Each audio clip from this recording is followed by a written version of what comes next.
Essa é uma questão muito controversa, né, Diniz? A energia nuclear ela tem a vantagem de não emitir gases de efeito estufa no momento da geração da eletricidade. Mas a gente ainda não tem muita segurança e muita garantia em relação aos resíduos que as usinas nucleares provocam, né, e a segurança da operação das usinas. Eu, particularmente, acho que é só uma questão de desenvolvimento de tecnologia, de investimento em ciência e tecnologia. No Brasil, pegando até o gancho da fala do Luciano, as nossas usinas são tecnologia dos anos 60, né? Máximo dos anos 70. Não dá para a gente imaginar que a gente vai entrar no século XXI produzindo energia nuclear com tecnologia dos anos 70 do século XX.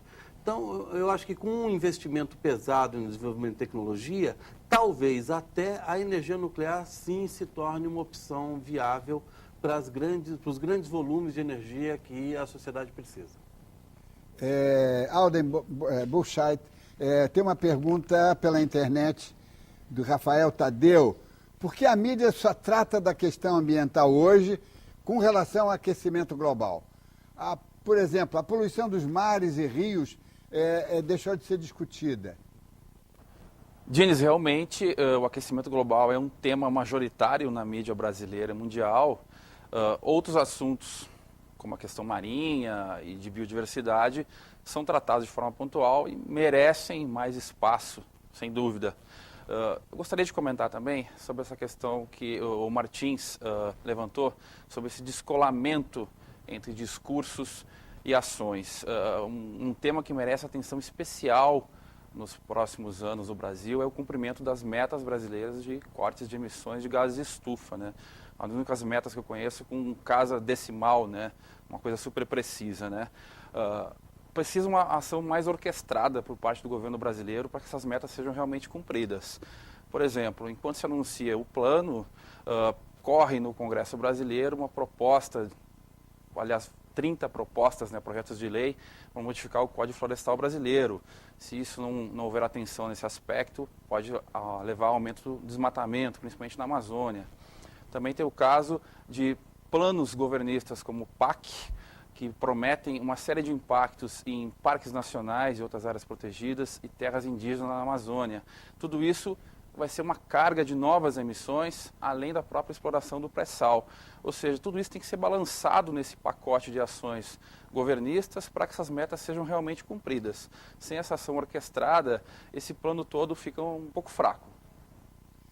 Professor Eduardo Viola, tem aí, eu vi um comentário que veio pelo nosso chat, que a questão deve ser uma questão de consciência, né? Quer dizer, será que nós vamos conseguir chegar a uma situação em que um grande fazendeiro, ele diz, não, eu vou parar porque eu tenho que pensar no futuro, nos meus bisnetos, eu tenho que pensar na terra, eu vou impor limites, eu vou ganhar um pouco menos, mas viver em paz e morrer em paz, inclusive. Será que nós vamos conseguir essa melhoria do ser humano? Quer dizer, não se trata mais de pensar apenas na natureza, é pensar o ser humano capaz de se conscientizar pela defesa da humanidade. É uma questão de solidariedade, como eu falei no editorial logo, né?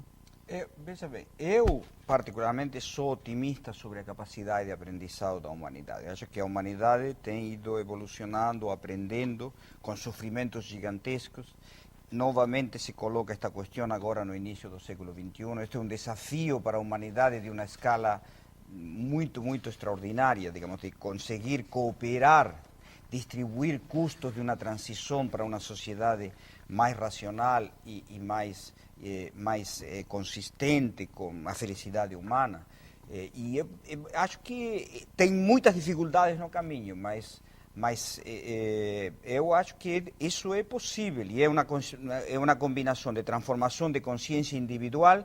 Algunas conciencias individuales se transforman antes, van gerando exemplos coletivos e isso depois se traduz em instituições econômicas. Por exemplo, uma coisa decisiva dessa consciência individual em determinado momento tem que se traduzir em uma instituição econômica que é a taxação de carbono e da intensidade de carbono dos processos produtivos e das atividades dos indivíduos, de modo tal que os empresários se vejam compelidos a produzir de um modo que tenha muito menos intensidade de carbono e os indivíduos a viver de um modo que fazer opções que envolvam atividades que tenham menos intensidade de carbono. Então, isso por sua vez pode gerar um círculo vicioso de aumento posterior da consciência e demais.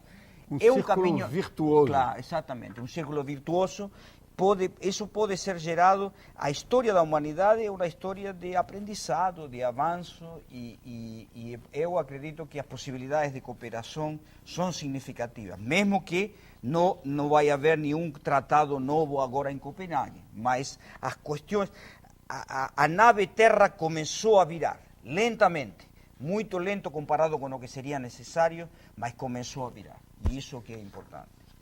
Chegamos ao final de mais um Observatório da Imprensa. Quero agradecer, antes de tudo, à TV Cultura por termos emprestado o seu estúdio e agradecer também a presença dos jornalistas Adalberto Marcontes Vodianer, Alden Burchait e Luciano Martins, além do professor Eduardo Viola, da UNB.